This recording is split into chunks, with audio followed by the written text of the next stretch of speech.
বিপ্লব মানে জীবন দেয়া বসে থাকা নয়, সে কোনো দিন আসবে না রে, করো যদি ভয়। ভয় পাবো কাকে? আসবে বিজয় রক্ত আর জীবনের বিনিময়, আসবে বিজয় রক্ত আর জীবনের বিনিময়। বিপ্লব মানে জীবন দেয়া বসে থাকা নয়, সে কোনো দিন আসবে না রে, করো যদি ভয়। লড়াইয়ের ওই ময়দানেতে যেতে তোমাকে হবে, প্রয়োজনের সব রক্তটুকু জমিনেই ঢেলে দেবে। লড়াইয়ের ওই ময়দানেতে যেতে তোমাকে হবে, প্রয়োজনে সব রক্তটুকু জমিনেই ঢেলে দেবে। তবুও তোমায় লড়তেই হবে, মানিবে না পরাজয়। তবুও তোমায় লড়তেই হবে, মানিবে না পরাজয়। বিপ্লব মানে জীবন দেয়া বসে থাকা নয়, সে কোনো দিন আসবে না রে, করো যদি ভয়। বিপ্লব মানে জীবন দেয়া বসে থাকা নয়, সে কোনো দিন আসবে না রে, করো যদি ভয়। ঠিক শুনেন, জোয়ান কারা আর বুড়া কারা আমি একটু বুঝাই দিচ্ছি আপনাদেরকে। আজকের মাহফিলে যারা যারা বিয়ে করেছেন এরা সবাই বুড়া, ঠিক আছে? কারণ আমাদের দেশে কোনো মানুষ এরা বুড়া মনে বললে এর বুড়া হইতে চায় না। মার্কেটে গেছেন, কোনো মুরব্বী মহিলাকে যদি আন্টি বলেন না, সে মাইন্ড করবে। কি ব্যাপার, তুমি আমাকে কোন অ্যাঙ্গেল থেকে আন্টি মনে হয়? আমি জোয়ান, এখনো বয়স হয়ে গেছে 45, কিন্তু নিজের সে বুড়া মনে করে না। বয়স হয়ে গেছে 60, এরপরও নিজেরা সে বুড়া মনে করে না। যার কারণেই 60 বছরের বুড়াগুলাও নিজের মেয়ের বান্ধবীদেরকে বিয়ে করে আর এলাকায় সারা বাংলাদেশে নষ্টামি করে বেড়ায়। ভাই, 60 বছরের কোনো মুরব্বী যদি 18 বছরের 20 বছরের কোনো যুবতীকে বিয়ে করে, এটা ইসলাম হারাম বলে নাই। তবে বিয়ে করো, তুমি তো বউরে ঘরে নিয়ে বসায় রাখো, সোশ্যাল মিডিয়াতে নোংরামি করে, এটা তো কোনো বিয়ে নয়, বরং এটা নষ্টামি। এ নিজের বুড়া মনে করে না, যার কারণেই নিজের মেয়ের বয়সী মেয়েকে বিয়ে করতেছে, আবার নষ্টামিও করতেছে। তা আজকের মাহফিলে বুড়া সবাই সাজেন না। যারা বিয়ে করেছে এরা সবাই মুরব্বী, আর যারা বিয়ে করে নাই তারা সবাই জওয়ান। এখন প্রথমে আমি তাকবীর দিব শুধুমাত্র মুরব্বীরা, বিবাহিতরা আল্লাহু আকবার দেন। দেখবো মুরব্বীদের সংখ্যার আওয়াজ বেশি না জওয়ানদের আওয়াজ বেশি। প্রথমে মুরব্বীরা নারায়ে তাকবীর।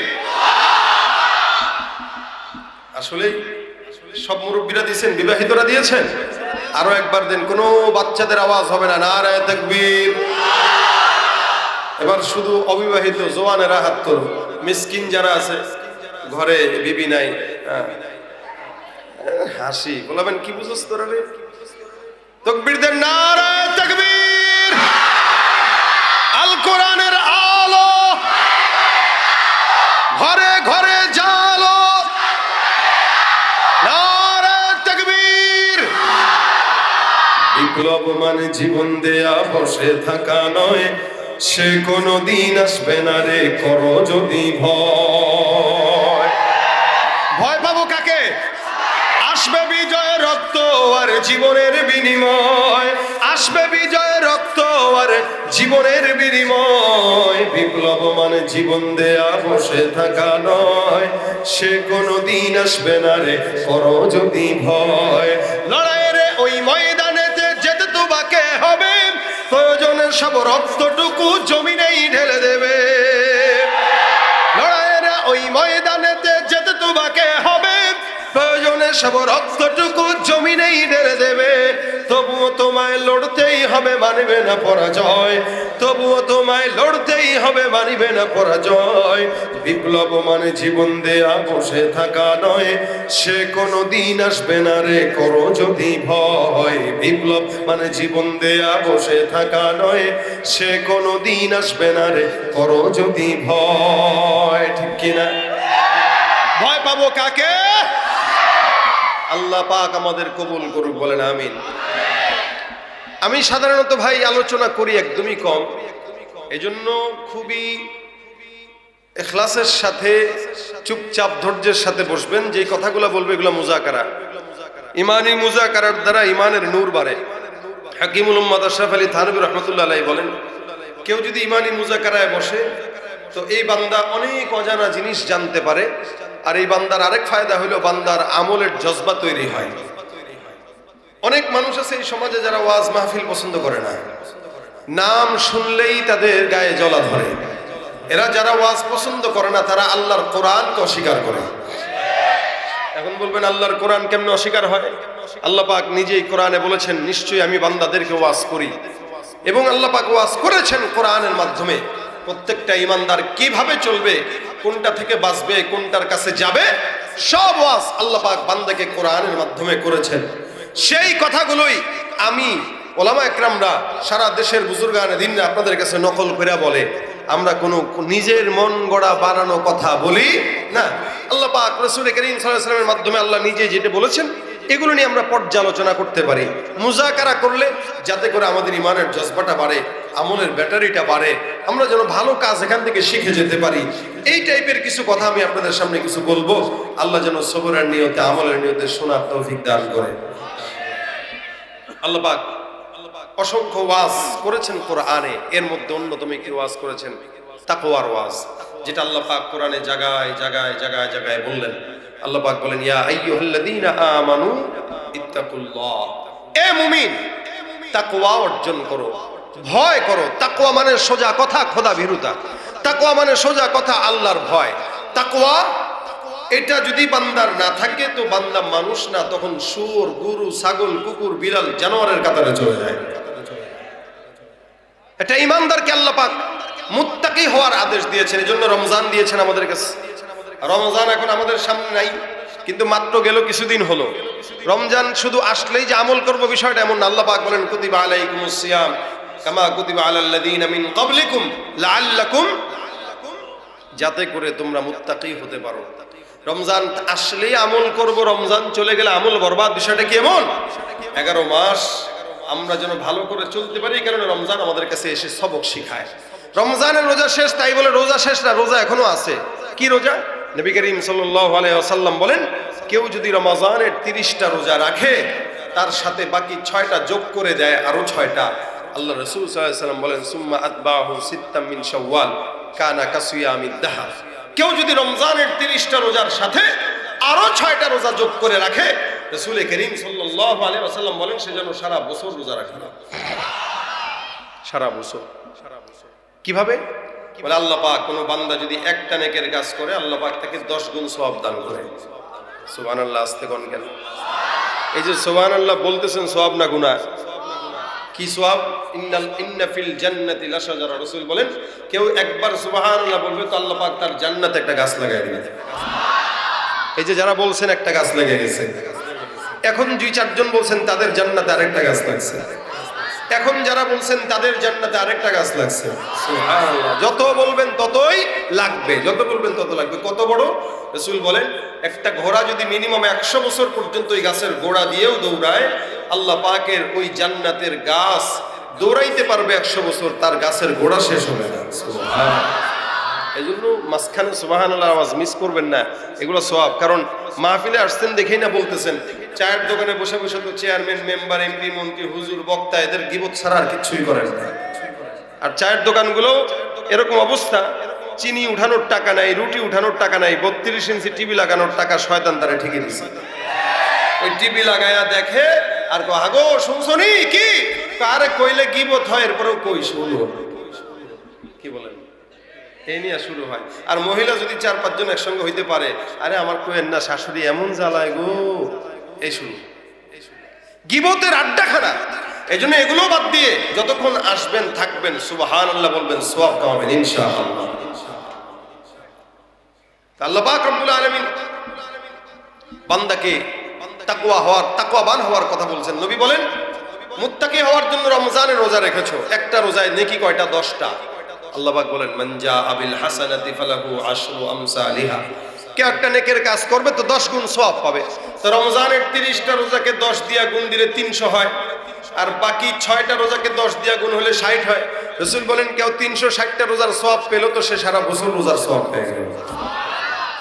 এই জন্য শাওয়াল মাস চলতেছে, আমরা চাইলেই নিয়ত করলেই পারি রমজানের 30টা রোজা যারা রেখেছি আমরা বাকি 6টা রোজাও, বলেন না, নিয়ত করেন না, রাখবেন ইনশাআল্লাহ। ইনশাআল্লাহ, ইনশাআল্লাহ, আল্লাহ কবুল করুন, বলেন আমিন। এরপরে যদি সাপ্তাহিক রোজা রাখতে চান, নবী করিম সাল্লাল্লাহু আলাইহি ওয়াসাল্লাম সপ্তাহে বৃহস্পতিবার আর সোমবার রোজা রাখতেন। এই সোমবার আর বৃহস্পতিবার কেন রোজা রাখতেন? নবী বলেন অন্য কারণ হলো আল্লাহ পাকের কাছে এই 2 দিন বান্দার আমল পেশ করা হয়। কোনো বান্দা যদি এই 2 দিন রোজা রাখে তো আল্লাহর কাছে সে রোজাদার হিসেবে উপস্থাপন হবে। সুবহানাল্লাহ। এছাড়াও নবী করিম সাল্লাল্লাহু আলাইহি সাল্লাম প্রতি মাসের আরবি 13, 14, 15 এই 3টা দিন রোজা রাখতেন, যেটাকে আইয়ামে বীদের রোজা বলা হয়। আপনি যদি নবী করিম সাল্লাল্লাহু আলাইহি ওয়াসাল্লামের সঙ্গে মিলাইতে চান তাহলে এই 3টা রোজা যদি প্রতি মাসে রাখেন তাহলে তো আপনার মোটামুটি 11 মাসও প্রত্যেক মাসে 3টা করে রোজা রাখা হইলো। তাহলে আবার রমজান যখন আসবে আপনার আগ্রহ থাকবে যে রমজান আসতেছে, রোজা রাখবো। আমাদের দেশের যুবকেরা তো রমজানে রোজা রাখে না, নামাজের কথা বললেও গায়ের ভিতরে জ্বলা শুরু করে দেয়। দেখবেন রমজানের রোজার মাস আসলে বলবে ভাই রোজা রাখো, তো ভাই গ্যাস্ট্রিকের প্রবলেম, সারা বছর রোজা রাখে না, খবরও নাই, রমজান আসলে রাখবে তাও রাখে না। আর সারা বছর পর্দার কোনো খবর না থাকলে রমজান আসলে দেখবেন দোকানপাটে পর্দা দিয়া তারপরে 4 মিনিট আগে।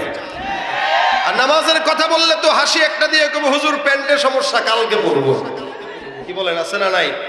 যার প্যান্ট সমস্যা থাকে, লুঙ্গিতে সমস্যা থাকে, নামাজের কথা বললে এই লোকটারে ধরে নিয়ে সুন্দর করে ফার্মেসিতে যাবেন, তার মাপ অনুযায়ী প্যাম্পাস একটা পরায় দিবেন যেন প্যান্টটাকে না পাক করতে না পারে। তুমি রমজান এলে রাখো না রোজা, দিনকে করো আঘাত, পয়সা কড়ির নেই তো অভাব, দাও না তো যাকাত, ইমানদারির বড়াই করো নেই তোমার ইমান, তুমি ইমানদারির বড়াই করো নেই তোমার ইমান, তুমি কেমন মুসলমান, তুমি কেমন মুসলমান। শুনছেন নি? পারেননি? আওয়াজ দিয়া কেমন মুসলমান, তুমি কেমন মুসলমান, নামাজের সাথে নাই পরিচয়, মানো না কোরআন, নামাজের সাথে নাই পরিচয়, মানো না কোরআন, তুমি কেমন মুসলমান, তুমি কেমন মুসলমান। ঠিক কিনা? তাহলে রমজানের পরে বাকি রোজাগুলো আমরা রাখবো তো ইনশাআল্লাহ। এগুলো আল্লাহ পাকের আদেশ, মুত্তাকি হওয়ার আদেশ আল্লাহ পাক দিয়েছেন। আল্লাহ পাক অন্য জায়গায় বলেন ইয়া আইয়ুহাল্লাযীনা আমানুত্তাকুল্লাহ হাক্কা তুকাতিহি ওয়া লা তামুতুন্না ইল্লা ওয়া আনতুম মুসলিমুন। আল্লাহ পাক অন্য জায়গায় বলেন ওয়া মাইয়াত্তাকিল্লাহা ইয়াজআল লাহু মাখরাজা। জায়গায় জায়গায় তাকওয়ার সবক আল্লাহ পাক বান্দাকে দিয়েছেন। হযরত ওমর রাদিয়াল্লাহু তাআলা হযরত কাবকে জিজ্ঞাসা করতেছেন, এই ভাই তাকওয়া বলতে তুমি কি বুঝো একটু আমাকে বলো। তুমি হযরত ওমরকে বলতেছেন, হযরত তাকওয়া হলো আপনি কাঁটাযুক্ত পথে কখনো হেঁটেছেন? আমিরুল মুমিনিন বলেছেন হ্যাঁ হেঁটেছি। তো কেমন কিভাবে হাঁটছেন? যখন হেঁটেছি তখন কাঁটাগুলো দেখে দেখে বুড়া আঙ্গুল দিয়ে দিয়ে তারপরে বেছে বেছে চলছি যেন পায়ের ভিতরে কাঁটা না ঢোকে। তো কাব রাদিয়াল্লাহু তাআলা বলতেছেন হ্যাঁ তাকওয়া এটার নাম, যে বান্দা যেভাবে নিজের শরীরকে জাসাদকে বাঁচানোর জন্য নিজে কাঁটা থেকে বেছে বেছে চলে, ঠিক বান্দা তার ঈমানকে বাঁচানোর জন্য গুনাহের কাঁটা থেকে এভাবে সরে সরে চলবে, এটার নাম হলো তাকওয়া। এই জন্য আল্লাহ বলেন হে ঈমানদার তাকওয়া অর্জন করো, ইত্তাকুল্লাহ। আল্লাহ রাসূল সাল্লাল্লাহু আলাইহি ওয়াসাল্লাম বলেন সেই বান্দাটা তাকওয়া অর্জন করতে চায়, সেই বান্দা আল্লাহর কাছে প্রিয় হতে চায়, এই বান্দাটা যেন সমস্ত হারাম কাজ থেকে বেঁচে থাকে। কারণ কি যারা হারাম থেকে বেঁচে থাকে তারাই হলো মুত্তাকি। এ মুসলমান, আল্লাহ পাক রব্বুল আলামিন বলেন কোরআনটা বান্দা আর মুত্তাকিদের জন্য হেদায়েতের একটা রাস্তা। মুত্তাকিরা তো এমনি মুত্তাকি, কিন্তু কোরআন তাদেরকে হেদায়েত কেমনে দেখায়? বলে মুত্তাকি কোরআনের মাধ্যমে জানতে পারে কোরআনে হারাম হালাল কোনটা বলা আছে।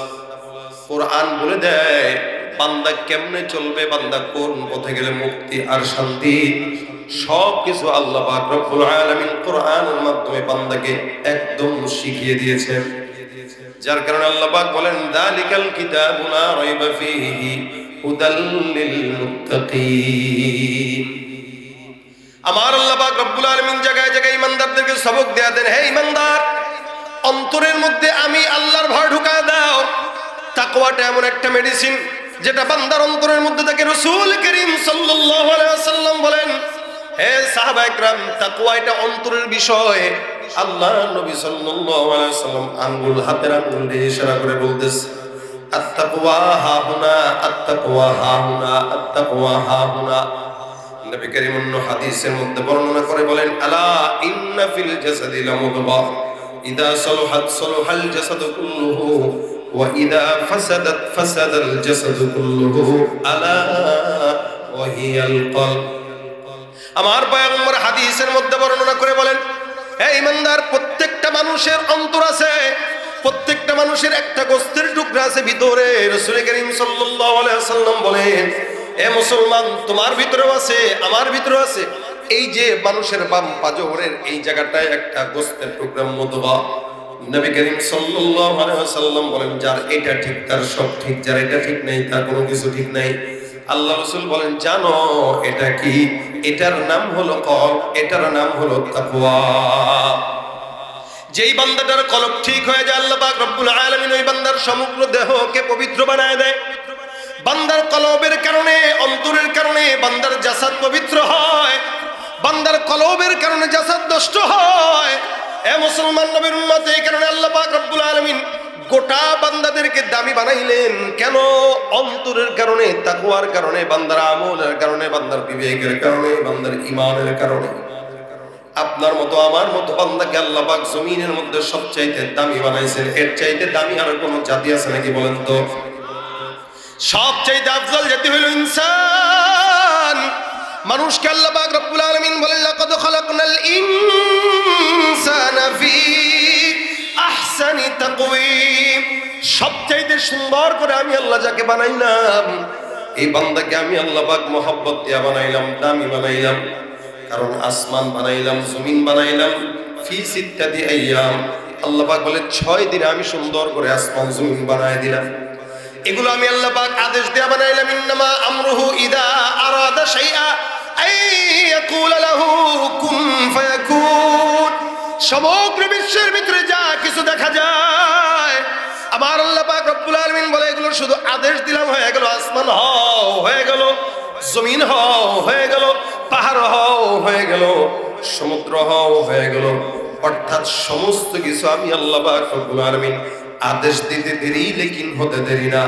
কিন্তু আমি আল্লাহ পাক রব্বুল আলামিন এই ইনসানকে যখন বানাইলাম, আমি আল্লাহ পাক কোনো প্রকার আদেশ বান্দাকে বানানোর জন্য আদেশ দেই নাই। আমি আল্লাহ পাক চাইলে ফেরেশতাদেরকে বলতে পারতাম, এই ফেরেশতার দল এদেরকে বানায় দেয়। আল্লাহ বলেন না। আল্লাহ পাক ডাক দিয়ে বলে, ইয়া ইবনে আদম খালাকতুকা বিয়াদাই, হে বনি আদম, আসমান আমি আমার হাতে বানাইলাম, জমিন আমি সব আদেশ দিয়ে বানাইলাম, পাহাড় পর্বত যা দেখা যায় সব কিছু বললাম হও, সাথে সাথে হয়ে গেল। আর তোমার মতো একটা বান্দাকে আমি আল্লাহ আদেশ দিয়া নয়, আমার কুদরতি হাতে বান্দা সুন্দর প্রেম আর মহব্বত দিয়া তোমার সৃষ্টি করলাম। তার মানে আল্লাহ পাক রব্বুল আলামিন আপনাকে আমাকে আল্লাহর কুদরতি হাত দিয়া ডলে ডলে মেপে মেপে মহব্বত করে বানাইছেন। যে আল্লাহ পাক বান্দারে মহব্বত করে বানায়, বান্দার দাম বেশি না কম? কত বেশি? বলে আসমানের ফেরেশতার চাইতেও বেশি। কত বেশি? সমগ্র মাখলুকাতের চাইতেও বেশি। আমার পয়গম্বর একদিন কাবা তওয়াফ করে ডাক দিয়ে বলে, কাবা, তোমার মর্যাদা আল্লাহর কাছে এত, তুমি কি জানো তোমার কারণে এই জায়গাতে খুনাখুনি হারাম, তোমার কারণে এই জায়গাতে অন্য নোংরামি করা, গুনাহের কাজ করা হারাম। এই কাবা তোমার ভিতরে যে ঢুকবে সম্পূর্ণ নিরাপদ। আল্লাহ পাক বলেন, মান দাখালাহু কানা আমিনা। আল্লাহ পাক রব্বুল আলামিন বলে, এখানে যে ঢুকবে সে সম্পূর্ণ নিরাপদ। আমার আল্লাহ পাক এই জায়গাটাকে সর্বপ্রথম ঘর বানাইলেন। ইন্না আউওয়ালা বাইতিন উদিআ লিন-নাস, সর্বপ্রথম ঘর যেটাকে বান্দার জন্য বানানো।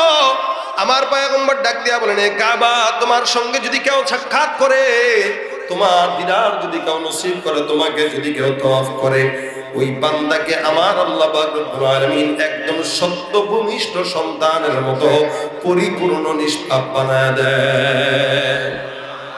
এত সম্মান কাবার। আমার পয়গম্বর ডাক দিয়া বলে, কাবা, তোমার মর্যাদা এত বেশি, তোমাকে আল্লাহ পাক রব্বুল আলামিন মর্যাদাবান বানাইলো, যার কারণে তোমাকে তওয়াফ করার জন্য সমগ্র দুনিয়ার বান্দারা হাজির হয়। এ কাবা, তুমি কি জানো যারা তোমার কাছে তওয়াফ করতে আসে তাদের দাম কত? রাসূল ডাক দিয়া বলেন, তুমি কাবার চাইতেও আল্লাহর দরবারে আদনা থেকে আদনা মুমিনের দাম কোটি কোটি গুণে বেশি। একটা কাবার চাইতে একটা ইমানদারের দাম বেশি, একটা কাবার চাইতে একটা মুমিনের সম্মান আল্লাহর দরবারে বেশি। আল্লাহ পাক ডাক দিয়া বলতেছেন, এই বান্দাটার দাম এত বেশি হওয়ার পর আমি আল্লাহ পাক রব্বুল আলামিন কখনো কখনো বললাম উলাইকা কাল আনআম, এগুলো সব গরু ছাগলের মতো, হায়াওয়ানের মতো, জানোয়ারের মতো। বালহুম আদল, বরং তার চাইতেও খারাপ। যে জায়গায় বললো এত দামি, আবার আরেক জায়গায় বলে এটার চাইতে এটার দাম সবচেয়ে খারাপ। দামি কেন? ওই যে নবী বলছেন ইদা সলহাত সলহাল জাসাদু কুল্লু, যখন বান্দার দাম বেড়ে যায় বান্দার সব বেড়ে যায়। যখন বান্দার অন্তর তাকওয়া ঠিক থাকে বান্দার সমগ্র দেহ ঠিক থাকে। আর যখন বান্দার অন্তর ঠিক নাই ওই বান্দা কুকুরের চাইতেও খারাপ হয়। ঠিক কিনা বলে? ভাইরা আমার, আল্লাহ পাক ডাক দিয়া বলেন উলাইকা কাল আনআমি বাল হুম আদাল, এগুলো কুকুরের মতো, হায়াওয়ানের মতো। একটা মানুষ ইনসান হওয়ার পর কুকুরের মতো হয় কেমনে? আচ্ছা বলেন দেখি, নামাজ কি কুকুরের উপরে ফরজ নাকি মানুষের উপরে ফরজ? এখানে অসংখ্য মানুষ আছে যারা এশার নামাজ পড়ে নাই, আছে না নাই? আবার এমনও আছে যারা মাহফিল শুনবে কিন্তু ফজরের নামাজও পড়বে না, আছে না নাই? আচ্ছা বলেন, কুকুরও নামাজ পড়ে না, হায়াওয়ানেও নামাজ পড়ে না, জানোয়ারেও নামাজ পড়ে না, সে নিজের মুসলমান দাবি করে, সে নিজেও নামাজ পড়ে না। আল্লাহ কয় কুকুরের নামাজ নাই, তুই মুসলমান হওয়ার পরে তোর নামাজ নাই, সুতরাং তোর মধ্যে কুকুরের মধ্যে কোনো তফাৎ নাই। ঠিক কিনা? আমার আল্লাহ পাক সুন্দর করে বলে দিয়েছেন উলাইকা কাল আনআম, এগুলো গরু ছাগলের মতো, হায়াওয়ানের মতো, জানোয়ারের মতো। বুঝলাম কিভাবে? কুকুর রোজা রাখে না, মানুষ হওয়ার পরে সেও রোজার দিনে আইসক্রিম খায় গরমে। আর কয় কি রে বেটা, ভাই গরমে সহ্য হয় না, জান দিয়ে আলাম না কি বেটা রোজার লাগা, আল্লাহ মাফ করে দিব। আল্লাহ তারে খবর দিছে জিবরাইলে দিয়ে, জিবরাইল তারে কয় আমি তারে মাফ করে দিচ্ছি। এই কারণে সে সারা রমজান বসে বসে খালি গাঁজা খায়, সিগারেট খায়, চা খায়, আইসক্রিম খায়।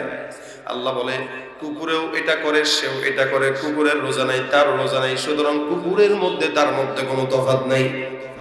আল্লাহ পাক তারপরে বলেন উলাইকা কাল আনআমি বাল হুম আদাল, কুকুরের চাইতেও কি কথা কয় না, নিকৃষ্ট। একটা মানুষের জাত আবার কুকুরের চাইতে কেমনে নিকৃষ্ট হয়? একটা মানুষ আবার শুয়োরের চাইতে কেমনে নিকৃষ্ট হয়? ব্যাখ্যা করে বুঝেন। এলাকার মধ্যে যত দোকানপাট আছে, গাড়ি ঘোড়া রাস্তায় যত চলে, এই সব কিছুর মধ্যে চাঁদাবাজি করে কি মানুষ নাকি কুকুর? বুঝা বলছেন তো? কে করে? মানুষ। সুদ খায় কে? ঘুষ খায় কে? এলাকায় সুদের কারবারি আছে না নাই? আপনি টাকা চাইবেন, ধার দিবে না, কিন্তু টাকা ধার চাওয়ার পরে যদি কোন কাকা 10,000 টাকা দেন, 1,000 টাকা বাড়ায় দিবেন, কয় দেখি আসেনি, কথা কয় না? সারা বছর বুড়ার কাছে টাকা চাবেন, বুড়া দিবে না। কাকা দেন না 10,000, দেন না 20,000, ভাতিজা এই মাত্র একজনে দিলাম।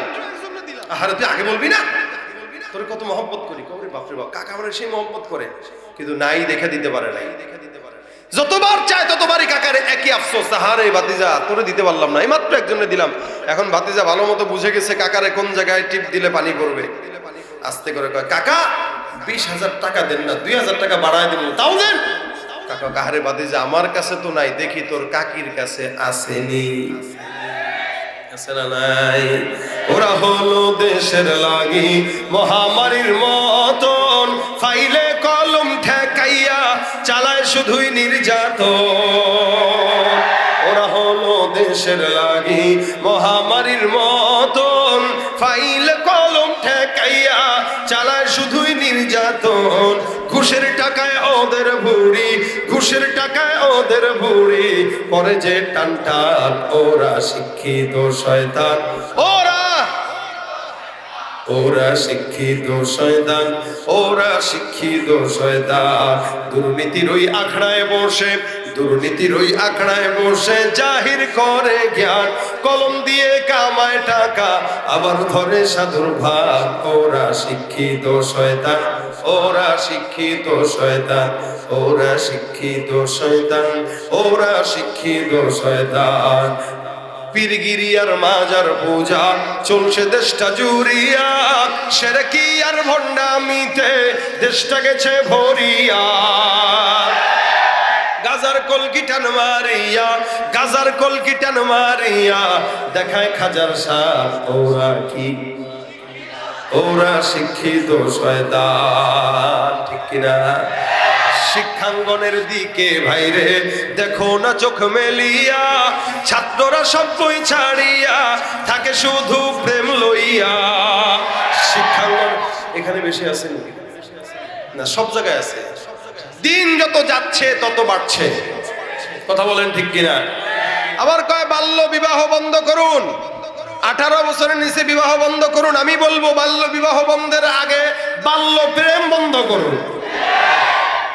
শিক্ষাঙ্গনের দিকে ভাইরে দেখো না চোখ মেলিয়া, ছাত্ররা সব বই ছাড়িয়া আছে শুধু প্রেম লইয়া।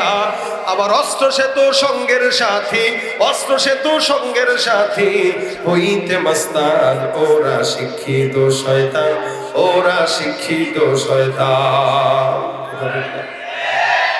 আচ্ছা বলেন, যেগুলো বলতেছি রাগ করতেছেন আপনারা? চাঁদাবাজি করে কে? মানুষ। ঘুষ খায় কে? মানুষ। সুদ খায় কে? মানুষ। আল্লাহ বলেন এগুলো সব হলো কুকুরের চাইতে, হায়াওয়ানের চাইতেও অধম। একটা মানুষ হয়ে কুকুরের যেই কাজ করে না ওই কাজ সে করে। কুকুর কোনোদিন কয় নাই তো এই বাজারে কাদের দোকান আছে, 10টা কুকুর মিলে কোনোদিন কি আইসা বলছে এই আমরা কুত্তা সমিতি আসছি, ইনি সভাপতি, ইনি সেক্রেটারি, ইনি ক্যাশিয়ার? হয়েছে কোনোদিন যে আমাদেরকে দোকান চালাইতে গেলে মাস শেষে 10,000 টাকার আড্ডি দিবা, নয়তো হরতাল হরতাল হরতাল? চান্দাবাজি কুকুর করে না। আল্লাহ পাক বলেন কুকুরও পর্যন্ত আল্লাহ পাকের গোলামি করে, সুবহানাল্লাহ। আল্লাহ পাক বলেন পাখি যেগুলো দেখা যায় আসমানে, ওয়াত-তায়রু সাফাত কুল্লুন কদ আলিমা সালাতাহু ওয়া তাসবিহা, আসমানের মধ্যে যত পাখি এগুলো এক সিরিয়ালে ধরে উড়ে। আমার আল্লাহ ডাক দেয়া বলে এগুলো সব আমি আল্লাহর জিকির করে। মানুষ তুমি আল্লাহর জিকির করো না, তোমার নেতার গোলামি করে এই কুল পাও না। মানুষের নেতার গোলামি, মানুষের পীরের গোলামি, মানুষ এলাকার চেয়ারম্যান মেম্বারের গোলামি। আল্লাহ কয় কুকুরও তো এত গোলামি করে না, আল্লাহ কয় পাখিও তো এত গোলামি করে না। এরাও তো দিন শেষে আমি আল্লাহর গোলামি করে। আর তুই মানুষ হওয়ার পরে কুকুর যেই কাজ করে না ওই কাজ তুই করস। কুকুর ঘুষ খায় না, তুই ঘুষ খাস। কুকুর জেনা করে না, তুই জেনা করস। কুকুর সুদ খায় না, তুই সুদ খাস। আল্লাহ কয় যেই কাজ কুকুর, বিড়াল, গরু, ছাগল, হায়াওয়ান, জানোয়ার করে না ওই কাজ তুমি করার কারণে তুমি কুকুরের চাইতেও খারাপ। কথাটা বলছেন কে? তা আমার উপরে কেউ রাগ করতেছেন আপনারা? আল্লাহর কথা স্পষ্ট। এই জন্য নবী করিম সাল্লাল্লাহু আলাইহি ওয়াসাল্লাম বলেন অন্তর ঠিক করে সব ঠিক হয়ে যাবে। কেন বেটা তুই নিজে ভালো, বাকি গোটা ভালো, গোটা দেশ ভালো। আমি ভালো না বলে আমার কাছে সবাই খারাপ, নিজের দোষ। ভাই বুঝছি অমুকে আরে কোয়েন না, হেরাও তো চিনি। আচ্ছা ওটা আর দূর ফেসবুকে সেদিন কি দেখছি জানেন? ওইটা আরে মিয়া ইউটিউবে ভাইরাল হয়েছে, দেখেন নাই? ভাই সবাই খারাপ, দুনিয়াতে কেউ ভালো নেবে, আমিই ভালো। এই যে নিজেরা ভালো মনে করছে ও নিজে বড় শয়তান, এই কারণে সবার খারাপ মনে হয়, সে নিজের একাই ভালো মনে করে। নিজে ভালো তো জগৎ ভালো। এই জন্য নবী বলেন তুমি তোমার অন্তর ঠিক করো, গোটা দেহ ঠিক হয়ে যাবে। ইদা সালাহাত সালাহাল জাসাদু কুল্লু, খালি ওইটা ঠিক। ওইটা কি বলে? আত্তাকওয়া হাউনা। রাসূল বলেন তাকওয়াটা অন্তরের বিষয়টা এই জায়গায় থাকে। বান্দার তাকওয়া কোনোদিন চিরে দেখানো যায় না, আল্লাহর ভয় কোনোদিন বান্দাকে বোঝানো যায় না, এটা অন্তরের বিষয়। তাকওয়া যদি কোনো বান্দার থাকে গোপনে গুনাহ করে না, তাকওয়া যদি কোনো বান্দার থাকে টেবিলের নিচে ঘুষ খায় না, তাকওয়া যদি কোনো বান্দার থাকে টেবিলের নিচে সুদের টাকা ধরে না, তাকওয়া যদি কোনো বান্দার থাকে সুদের টাকায় বাড়ি করে না, তাকওয়া যদি কোনো বান্দার থাকে পরকিয়া করতে পারে না, তাকওয়া যদি কোনো বান্দার থাকে জিনা ব্যভিচার করতে পারে না, তাকওয়া যদি কোনো বান্দার থাকে ওজনে কম দিতে পারে। আচ্ছা ভাই, রাসূল করিম সাল্লাল্লাহু আলাইহি ওয়াসাল্লামের সাহাবী সিদ্দিক আকবর আবু বকরের তাকওয়া দেখেন। আবু বকর সিদ্দিক রাদিয়াল্লাহু তাআলা আনহু ওনার একজন খাদেম ছিলেন। এই খাদেমটা ইসলামের আগের যুগের ঘটনা উনি বর্ণনা করছেন। উনি বলে আমি আবু বকর সিদ্দিকের তাকওয়া দেখলাম। তাকওয়া কি জিনিস, কাকে বলে? বেচারা প্রত্যেকদিন আবু বকর সিদ্দিককে সুন্দর করে মজার মজার রান্না করে খাওয়াইতেন। খাদেম ছিলেন যেহেতু, খাবার যেখান থেকে নিয়ে আসুক খাওয়ার আগে আবু বকর সিদ্দিক বলতেন ব্যাপারটা কি, খাবারটা কোন জায়গা থেকে আসছে, এটার অবস্থা বর্ণনা করো। যদি এক বিন্দু পরিমাণ হারাম উনি টের পাইতেন ওই খাবার জিন্দেগিতে ধরতেন না। এটাই তাকওয়া। বেচারা বলতেছে আমি ইসলামের আগের যুগে একবার যখন মুসলমান হই নাই, তখন হঠাৎ করে একদিন তাকায় দেখি মক্কার বাজারে এক লোক আসছে। আমারও একটু অভাব ছিল, টাকার জন্য একটু পেরেশানি ছিলাম, ঘরে টাকা পয়সা ছিল না, খাবার ছিল না। এই লোকটা আমারে দেখে বলতেছে, ভাই এদিকে কোনো ভালো গণক টনক আছে? খাদেম বলতেছে, আমি চিন্তা করলাম গণক তালাশ করছে, একটু বাটপারি একটা করি। কয় ভাই গণক তো মক্কায় আমি সবচেয়ে বড় গণক। কে বলবেন, আমারে বলেন মিয়া। দেখেন এখনো পর্যন্ত ঢাকা শহরে কিছু কিছু জায়গায় আছে টিয়া পাখি নিয়ে তারপরে গণনার জন্য বসে। আপনারা এগুলো দেখছেননি কখনো? একটা চিঠি থাকে, টিয়া পাখিরে কয় তুই নে নে নে, টিয়া পাখি একটা খোট দেয়, বাস ও ভাই আপনার ভাগ্য তো খারাপ, আসবেন না বেশি দিন, 5 বছর মাত্র। অথবা দেখে ভাই 10 তলা বিল্ডিং হয়ে গেছে, খালি ঘুমাতে উঠেন দেখবেন। এই সমস্ত বেঈমানদেরকে কাছে যায় থাপ্পড় একটা কানের নিচে দেওয়া দরকার। যদি বলে এই মিয়া থাপ্পড় দিলেন কেন, বলা দরকার তুমি আজকে সকালে ঘুম থেকে ওইটা নিজের ভাগ্যটা দেখলা না যে আমাদের তো সত্য না খাইবা। এরকম গণনা করার জন্য সে দায়িত্ব নিছে। বেচারা কয় ভাই আমার হাতটা একটু দেখেন না, খুব পেরেশানিতে আছি, কি হবে? আন্দাজের উপরে হাত দেখে, আল্লাহ মেহেরবান, গাধা পালোয়ান একটা কথা আছে, আল্লাহ দয়া করছে আমি গাধা এখন পালোয়ান হয়ে গেছি। এখন এই বেচারাও যেই কথা বলছে তো এই কথাটা ফুলে গেছে, ফুলে যাওয়ার কারণে বেচারা তারে ওই দিন হাদিয়া দিতে পারে নাই। এখন তো গরিব আছি, তোমার পরে দেখলে দেবো না। তো পরে একদিন দেখা হয়েছে ইসলাম কবুল করার পরে, তখন হাদিয়া দিছে খাবার দাবার, সে তার বাড়িতে আয়োজন করছে, তাকে ডাক দিয়ে নিয়ে খাবারগুলো দিছে। ওই দিনের কারণে তোমার এই খাবারগুলো দিলাম, নাও। যেহেতু আবু বকর সিদ্দিকের খাদেম, এই কারণে সে গোপনে এগুলা খাবে, এটা তো হয় না। যার কারণে আল্লাহর বান্দা সুন্দর করে আবু বকর সিদ্দিকের কাছে রওনা হয়ে গেছেন। যাওয়ার পরে ডাক দিয়ে হুজুর খাবার নিয়ে আসলাম। আবু বকর সিদ্দিকও সেদিন চরম ক্ষুধার্ত থাকার কারণে খাবার যখন সামনে পাইলেন কোনো কথাই বলে নাই, কথা ছাড়া খাওয়া শুরু করছে।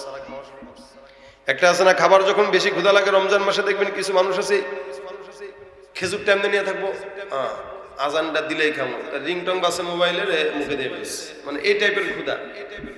হযরত আবু বকর সিদ্দিক খাবারটা খেয়ে ফেললেন। খাদেম বলতেছে, হযরত প্রতিদিন তো জিজ্ঞাসা করেন, আজকে তো কোনো কিছু জিজ্ঞাসা করলেন না, খাবারটা কোন জায়গা থেকে আনলাম নাকি? আবু বকর সিদ্দিক ডাক দিয়া বলতেছেন, কোত্থেকে আনলাম?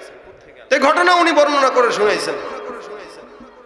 আস্তাগফিরুল্লাহ কথা বলে সিদ্দিক আকবর আবু বকর 1 সেকেন্ড দেরি করেন নাই, সাথে সাথে গলার মধ্যে আঙ্গুল দুইটা দিয়া বমি করে সব জমিনে ভাসায় ফেলে দিয়া বলতেছেন, যদিও এটা আমার জন্য জায়েজ ছিল, কিন্তু এটার মূল হারাম টাকার হারাম খাদ্য আবু বকর সিদ্দিকের পেটে যাবে, এটা সহ্য হবে, কশিন কালে এটা আমি সহ্য করব না। যার কারণে আঙ্গুল দিয়া বমি করে আমি আজকের খাবার ফেলে দিলাম। সুবহানাল্লাহ। এটা ছিল তাকওয়া। বান্দার তাকওয়া মানে আল্লাহর ভয়। ভিতরে ভয় থাকবে তো উপর দিয়া বান্দা কোনো কিছু করবে না। তাকওয়া থাকবে তো বান্দা নামাজ পড়তে দাঁড়াইলেও চিন্তা করবে, দেখতেছেন আল্লাহ। হ্যাঁ, রাসূল সাল্লাল্লাহু আলাইহি ওয়াসাল্লামকে হাদিসে জিবরাইল ফেরেশতা জিজ্ঞাসা করলেন, মাল ইহসান, এই তাকওয়া। হুজুর এটা কি? তাকওয়া কি জিনিস? নবী করিম সাল্লাল্লাহু আলাইহি ওয়াসাল্লাম বলেন, আন তা'বুদাল্লাহা কাআন্নাকা তারাহু ফাইন লাম তাকুন তারাহু ফাইন্নাহু ইয়ারাক। আচ্ছা বলেন, এখানে আমরা নামাজ আদায় করি রমজান মাসে, তাকওয়ার মূল মাস হলো রমজান। এই জন্য আল্লাহ পাক বলেন, কুতিবা আলাইকুমুস সিয়ামু কামা কুতিবা আলাল লাযীনা মিন ক্বাবলিকুম লাআল্লাকুম তাত্তাকুন। তোমরা রোজা রাখো যেমন ভাবে তোমাদের উপরে রোজাকে ফরজ করা হয়েছিল পূর্ববর্তীদের উপরে। এ মুসলমান, রোজাটা এখন থেকে নয়, আদম পয়গম্বর থেকে শুরু হয়ে গেছে, যাতে করে তোমরা মুত্তাকি হতে পারো। রমজান মাসে একটা মোটা মানুষ যদি খাবার খায়, পেটটা ভরেও যদি খাবার খেয়ে বাইরে এসে বলে ভাই আমি রোজাদার, কেউ বিশ্বাস করবে না। সবাই মনে করবে হ্যাঁ এটা রোজাদার, এটা যে খাইছে এটা কেউ বিশ্বাস করবে না। কেন? বান্দা পেট ভরে খাইলেও বোঝার উপায় নাই, না খাইলেও বোঝার উপায় নাই।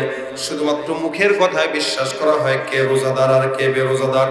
এই বান্দাটা চাইলেই কিন্তু গোসলখানায় ঢুকে পানি পান করতে পারে, এই বান্দা চাইলেই কিন্তু অন্য জায়গায় যায় অন্য কিছু খেয়ে নিতে পারে। কিন্তু বান্দা গোপনে তো খায় না, বরং ভুলেও যদি বান্দার গলার মধ্যে পানি চলে যায়, ইমাম সাহেবের কাছে ফতোয়ার জন্য দৌড় দেয়, হুজুর রোজা কি আছে না গেছে ঠিক কিনা। হুজুর রোজা রাখতে যায়, ওযু করতে যে পানি ভিতরে চলে গেছে, রোজা কি এখন থাকবে? সে জিজ্ঞাসা করে কেন? সে যদিও অন্য মাসে সে সব গুনাহের কাজ করে, কিন্তু রমজানে রোজা রাখার পরে এতটুকুন ভয় তার ভিতরে আছে যে আমি যে খাবো এটা আল্লাহ তো দেখতেছে। এতটুকুন চিন্তা যদি একটা বান্দা, একটা মুমিন রমজানে যেভাবে রোজা রাখা অবস্থায় করে, ঠিক সারা বছর যদি এভাবে করতো, আল্লাহর কসম বাংলাদেশে কোনো দুর্নীতিবাজ শয়তান থাকতো না। শুধু রমজানটা আসলেই বান্দা এই চিন্তাটা করে, এছাড়া অন্য সময় বান্দার এক বিন্দু পরিমাণ এই চিন্তা আসে না। এই কারণে আল্লাহ পাক রব্বুল আলামিন বলেন রমজানটা হইল তাকওয়ার মূল সময়। এই সময় বান্দা যেভাবে মুত্তাকি হয়, অন্য সময় এভাবে মুত্তাকি হতে পারে। তো ভাইরা আমার, আল্লাহ পাক রব্বুল আলামিন তাকওয়ার মাস রমজানকে বানাইছেন কেন? যাতে মুত্তাকি হতে পারে। রাসূল করিম সাল্লাল্লাহু আলাইহি ওয়াসাল্লাম বলেন তাকওয়া যদি শিখা লাগে শিখে নাও। নামাজ পড়তে দাঁড়াবা, আনতা আবুদাল্লাহ কাআন্নাকা তারা, এমন ভাবে নামাজ আদায় করো যেন তুমি আসমানের মালিককে চোখে দেখতে পাও। সুবহানাল্লাহ। আচ্ছা, আল্লাহকে কি দেখা সম্ভব?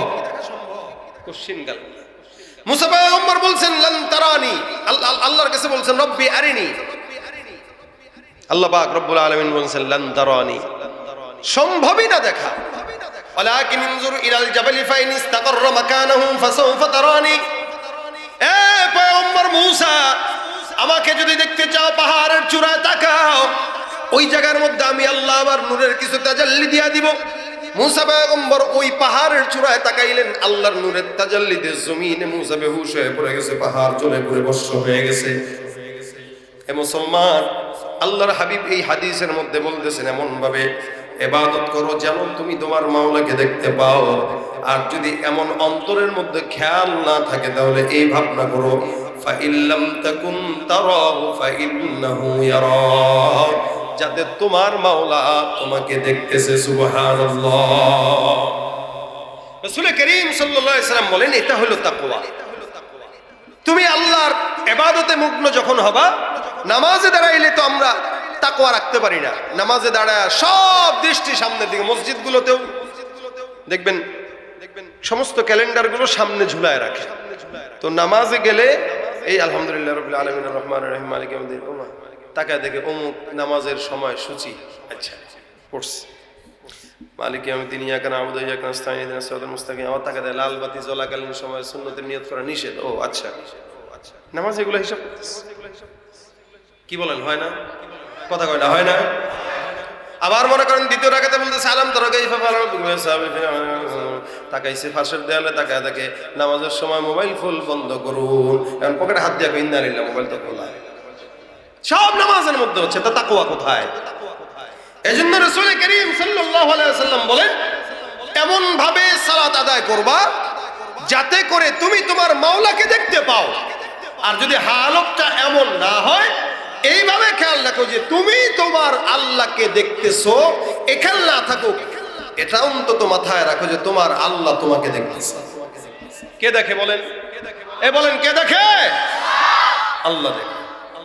এই কারণে নামাজের মধ্যে দাঁড়াইলে, রোজার মধ্যে দাঁড়াইলে, জিকির আজকার করতে গেলে, অন্য কোনো ব্যবসা প্রতিষ্ঠানে গেলে সর্বহালতে খেয়াল রাখবো ইত্তাকুল্লাহ, আল্লাহকে ভয় করবা। দেখেন কে? আল্লাহ দেখেন। দেখেন কে? এই জন্য সবচেয়ে বড় এক বুজুর্গ শিখাই দিয়েছেন, যদি আল্লাহ দেখে এই খেয়ালটা মনের মধ্যে রাখতে চাও, তো তুমি তোমার ঘরের চতুর্দিকে লিখে দাও আল্লাহ দেখে, আল্লাহ দেখে, আল্লাহ দেখে। কাগজে সুন্দর করে লিখে টাঙায় দাও। তাহলে কি হবে? ঘরের মধ্যে কোনো গুনাহ করতে গেলে এটা মাথায় আসবে। মোবাইলের পিছনে এই জায়গাটায় লিখে দেন আল্লাহ দেখে। যদি লিখে দেন, তাহলে স্ক্রিনে কোনো খারাপ মুভি দেখার সময় মাথায় আসবে যে আল্লাহ দেখে। কোন বান্দা যদি প্রত্যেকটা কাজের শুরুতে এই ফিকির করে যে আমাকে দেখেন কে? আল্লাহ। নামাজ পড়তেছি, আল্লাহ দেখতেছি। ইবাদত করতেছি, আল্লাহ দেখতেছি। আজকে সমাজে নামাজ পড়ে বান্দা বান্দাকে দেখানোর জন্য রিয়া, সব রিয়া। এজন্য আল্লাহ পাক কোরআনে বলেন ওয়াইদা কামু ইলাস সালাতি কামু কুসালা ইউরাউনা আন-নাস ওয়া লা ইয়াযকুরুনা আল্লাহা ইল্লা কালিলা। এরা তো সব অলস, এরা নামাজ পড়ে না, বরং বান্দাকে দেখানোর জন্য পড়ে। এরা আল্লাহকে স্মরণ করে না, আল্লাহকে কমই স্মরণ করে। এ কারণে আজকের এই মাহফিল থেকে আমরা শিখবো আল্লাহ পাক রব্বুল আলামিনের তাকওয়া অর্জন করে, ভয় অর্জন করে কিভাবে আমি আমার ব্যবসা পরিচালনা করব। অনেক সময় ওজনে কম দেই, ব্যবসা করতেছি, এরপরে আলু মাপতেছি, একটা আলু কমায় দিলাম, 2 কেজি 5 কেজি দেওয়ার পরে 2টা কমায় রেখে দিচ্ছি। চাউল মাপতেছে, বাস একটু কমায় দিয়ে দিল, মনে করছে কেউ তো দেখে না। কিন্তু এই একটা ছোট্ট চাউলের বোঝা কিয়ামতে এত বেশি বাড়বে, এই বোঝা নিয়ে আসে কিয়ামতের ময়দানে জান্নাত পর্যন্ত যেতে পারবে না। এই জন্য তাকওয়া যদি প্রত্যেকটা বান্দা, আমি সহ প্রত্যেকটা ছেলে, প্রত্যেকটা মেয়ে, প্রত্যেকটা মা বোন, প্রত্যেকটা বাবারা এই জীবনে ঢুকাইতে পারি যে আমি আমার জিন্দগিতে হাঁটবো, ওই জায়গায় তাকওয়া রাখবো। হাঁটতে গেলে আমার নজরের হেফাজতটা করা দরকার। আল্লাহ দেখতেছেন, আমি খাইতে যাচ্ছি আল্লাহ দেখতেছেন, পড়তে যাচ্ছি আল্লাহ দেখতেছেন, নামাজে গেছি আল্লাহ দেখতেছেন, হার হালতে দেখতেছেন কে? আল্লাহ। আল্লাহ দেখতেছেন, এতটুকু খেয়ালটা রাখেন ভাই। কারো সঙ্গে ঝগড়া করার আগে চিন্তা করেন যে ভাই ঝগড়া করলে তো করতে পারি, কিন্তু ওই যে আদমের ছেলে 2 জন ঝগড়া করছিল, তো একজন যখন আরেকজনকে মারতেছে, তো একজন বলতেছে লা ইনবাসাত্তা ইলাইয়া ইয়াদাকা লিতাকতুলানি মা আনা বিবাসিতি ইয়াদিয়া ইলাইকা লিআকতুলাক ইন্নী আখাফুল্লাহ রাব্বুল আলামিন। যাকে মারছে সে বলতেছে ভাই তুমি আমারে মারলেও আমি তোমার গায়ে হাত তুলবো না, কেন? আমি আল্লাহকে ভয় পাই। মারামারি করতে যাও, সে বলতেছে আল্লাহকে ভয় পাই। এটাই হলো তাকওয়া। রাসূল করিম সাল্লাল্লাহু আলাইহি ওয়াসাল্লাম বলেন শেষ জামানায় কাতিল মাকতুল কিলাহুমা ফিন্নার। রাসূল বলেন উভয় জাহান্নামী। সাহাবীরা বলে হুজুর কেন জাহান্নামে যাবে? যে মরছে সে তো জান্নাতে যাওয়ার কথা। রাসূল বলে না, কারণ সে যে মরছে সে না পেরে মরছে, পারলে সে নিজে মারতো আরেকজনকে। এই জন্য যে কেউ যদি আপনাকে আঘাত দেয়, আপনি মনে এটা রাখেন যে আমি আল্লাহকে ভয় করি, ভাই আল্লাহর জন্য তোরে মাফ করে দিলাম, তোর থেকে আমার শক্তি বেশি ছিল, চাইলে তোরে মারতে পারতাম কিন্তু মারবো না, আল্লাহকে ভয় পাই, এটার প্রতিশোধ কিয়ামতে নেব। ইনশাআল্লাহ আপনি ঠকবেন না, আপনি জিতবেন, যেভাবে আদমের পুত্র জিতেছে। এই জন্য আমরা আমাদের হার হালত অন্তরের মধ্যে এটা রাখবো যে আমি হাঁটতেছি, ব্যবসা করতেছি, চাকরি করতেছি, চেয়ারম্যানই করতেছি, মেম্বারই করতেছি, মাদ্রাসার মুহতামিমগিরি করতেছি, ইমামতি করতেছি, প্রত্যেকটা মানুষের কলবে যদি আল্লাহর ভয় থাকে, ওই বান্দা এক বিন্দু কোনো গুনাহ করতে পারে না। এই কারণে রাসূল হাদিসে বলেছেন ইত্তাকিল মাহারিম তাকুন আ'বাদান নাস। মানুষের মধ্যে যদি অধিক আল্লাহর কাছে ইবাদত গুজারওয়ালা হতে চাও, প্রিয় হতে চাও, তো তুমি হারাম থেকে বাঁচো, তাকওয়া অর্জন করো। বিশেষ করে মা বোনরা, ইনারা দিন যত যাচ্ছে পর্দা থেকে গাফেল হয়ে যাচ্ছে। যদিও বোরকা পড়তেছে, এমন বোরকা পড়তেছে যে এই বোরকা তাকে জাহান্নামের দিকে টেনে নেবে। সব বোরকা বোরকা না, এমন এমন বোরকা পরে, ওই বোরকা পরে না পরার চাইতে পড়ছে যে না পড়লে যতটুকু ভালো লাগতো, এমন বোরকা পড়তেছে যেটার কারণে আরো বেশি ফিতনা ছড়াচ্ছে সমাজে। আপনি তো বোরকা পড়তেছেন, তো এরকম বোরকা পরা দরকার কি যে বোরকা আপনার পর্দাও নষ্ট হচ্ছে, গুনাহ হচ্ছে। তাকওয়া অর্জন করেন, ভয় করেন আল্লাহকে। প্রত্যেকটা যুবক ভাইদেরকে বলতেছি, যেভাবে আপনি আপনার জিন্দেগি পরিচালিত করতেছেন এটা জিন্দেগি না, এভাবে কোনো মানুষ চলে না, পশু পাখি চলে। আজকে সমাজের যুবকেরা 40 বছর 50 বছর আগ পর্যন্ত এরা মনে করে দাড়ি রাখাই নিষেধ। আরে দাড়ি এই বয়সে কেন রাখবো, নামাজ এই বয়সে কেন পড়বো, বয়সটা হোক 40, সে যে 10 সেকেন্ড 1 সেকেন্ড বাঁচবে এটার তো কোনো গ্যারান্টি নেই। এই কারণে প্রত্যেকটা ভাইয়ের জন্য এই আজকের মুজাকারা, এখান থেকে যাব, সবাই নিয়ত করব আজকে থেকে আল্লাহর ভয় ঢুকিয়ে কোনোদিন কারোর সাথে ঝগড়া করবো না, কাউকে গালি দেবো না, কারো ব্যাপারে কটু কোনো কথা বলবো না, কারো ব্যাপারে না জানে কোনো মন্তব্য করবো না, এগুলো গুনাহ। আল্লাহকে ভয় করবো ইনশাআল্লাহ। আর এই যে মাদ্রাসাটা আপনাদের পাশে আছে, এখানে অনেক বিশাল বড় এরিয়া জুড়ে আলহামদুলিল্লাহ মাদ্রাসা। আমি শুনেছি 1 কোটি টাকা খরচ করে প্রায় মাদ্রাসার কাজ করা হচ্ছে। আলহামদুলিল্লাহ বলেন, আর জোরে বলেন আলহামদুলিল্লাহ। এই জায়গা হলো তাকওয়ার ঘাঁটি, মুত্তাকিদের ঘাঁটি। এটা এই মুত্তাকিদের সাথে যারা আছে তারাও তাদের সাথে জান্নাতে যাবে ইনশাআল্লাহ। কারণ এখানে তাকওয়ার সবক দেওয়া হয়। একটা স্কুল কলেজ ভার্সিটিতে কোনো তাকওয়ার সবক নাই, মাদ্রাসায় তাকওয়ার সবক আছে। যার কারণে মাদ্রাসার ছেলেরা দুষ্ট হইলেও বেয়াদব আর নাফরমান হয় না। আর অন্য ছাত্র যারা, এরা যদি দুষ্ট হয়, দুষ্টর চাইতে নাফরমান বেশি হয়। কেন? তাদেরকে তাকওয়ার সবক দেওয়া হয় না। আর মাদ্রাসায় 24 ঘন্টা তাকওয়ার সবক, 24 ঘন্টা মুত্তাকি হওয়ার আদেশ দেওয়া হয়।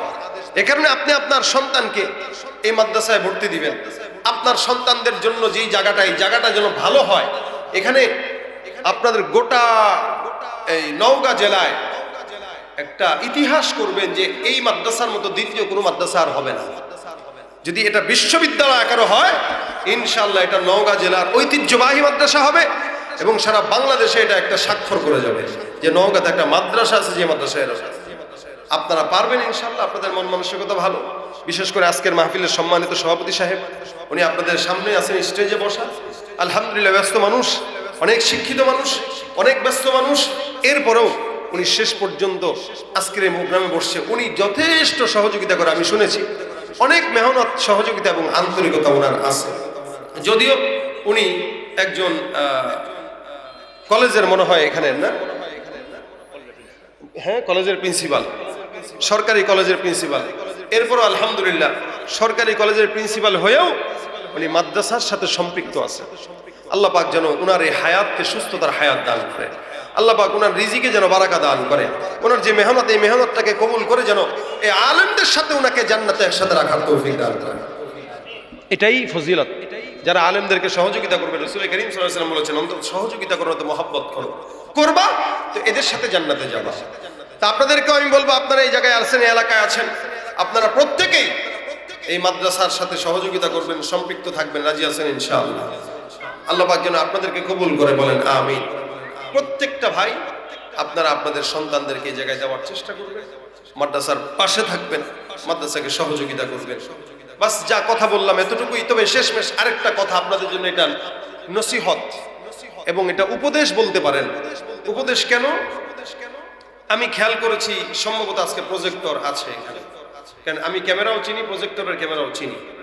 যদি প্রজেক্টর থেকেই থাকে, সম্পূর্ণ হারাম একটা কাজ আপনারা করেছেন।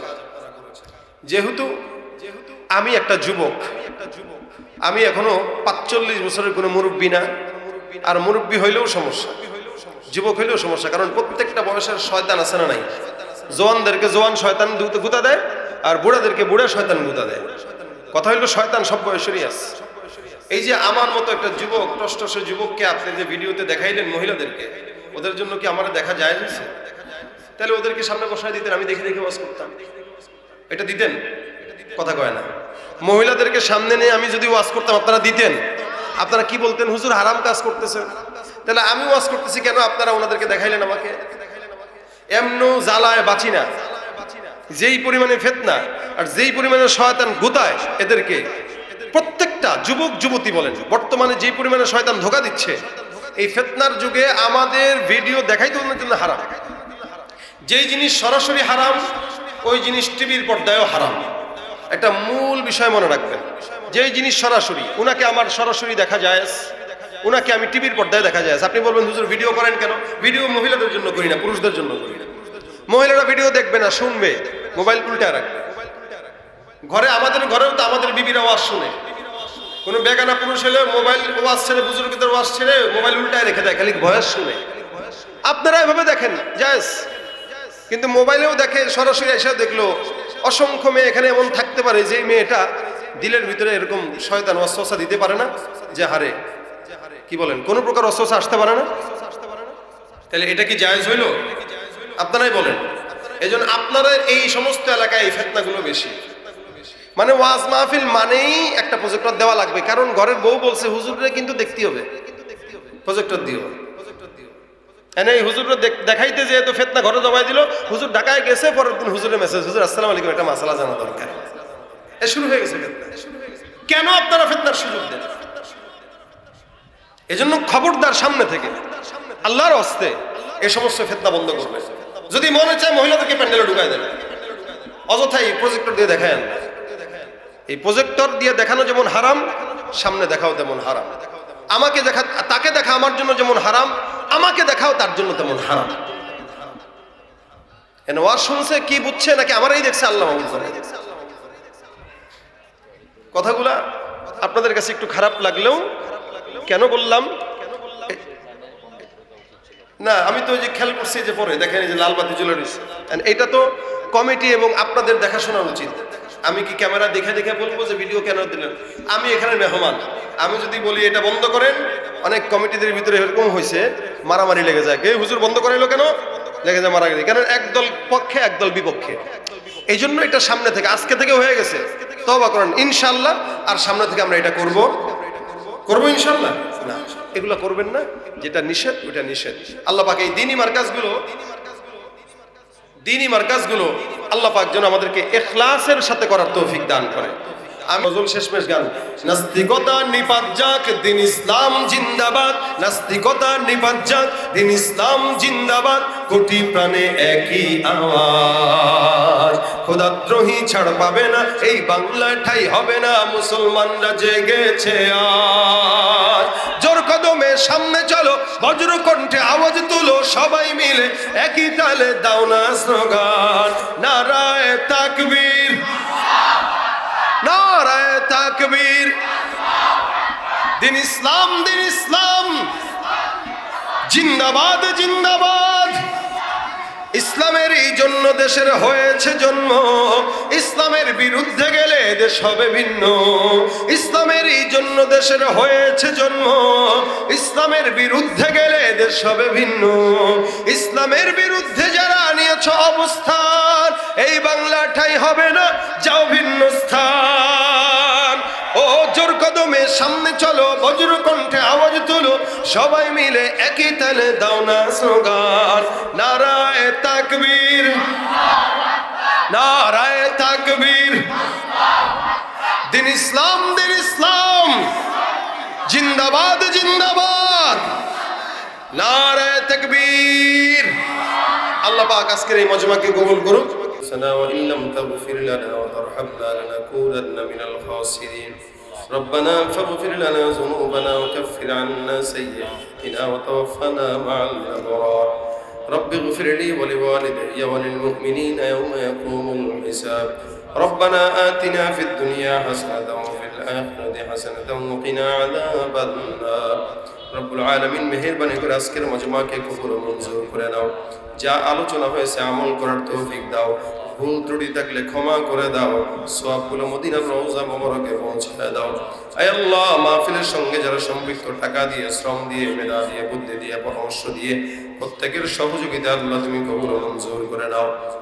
রব্বুল আলামিন মেহেরবানি করে আল্লাহ আমাদের মধ্যে যারা অসুস্থ, আল্লাহ অনেকেই অসুস্থ আছে, আল্লাহ সকলকে সুস্থতার হায়াত দান করে দাও। অভাবগ্রস্ত যারা অভাব দূর করে দাও, ঋণগ্রস্ত যারা আছে ঋণগুলো পরিশোধ করার তৌফিক দান করে দাও। রব্বুল আলামিন মেহেরবানি করে আমাদের সকলকে তোমার হাবিবের রওজা জিয়ারত করার তৌফিক দাও। একবার যারা গিয়েছে বারবার যাওয়ার তৌফিক দান করো আল্লাহ।